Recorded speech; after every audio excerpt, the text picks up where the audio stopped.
प्रणाम, जय मिथिला। हम सचिन झा अपने समस्त श्रोतागण के प्रणाम करै छी और आइ 15 अगस्त शुभकामना व्यक्त करै छी अपने समस्त मिथिलावासी के एनाइ के जुग जुग जीवू और मिथिला मैथिली के एनाइ से सपोर्ट करै छी करियो।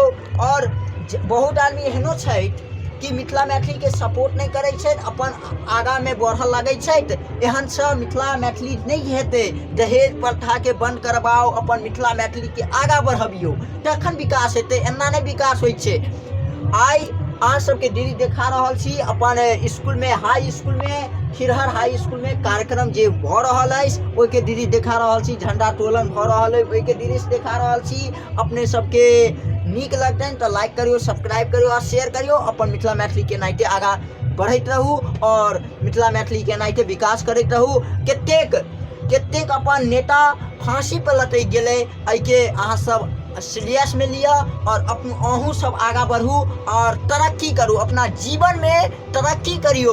गुरु सब पैघ किछ नहीं होवे वाला छे। अपन मेहनत, अपन बल और ज्ञान से अपन आगा बढ़ू। धन्यवाद। तेरी शान के सदके कोई धन है क्या, तेरी धूल से बढ़ के, तेरी धूप से रोशन, तेरी हवा पे जिंदा, तू बाग है मेरा।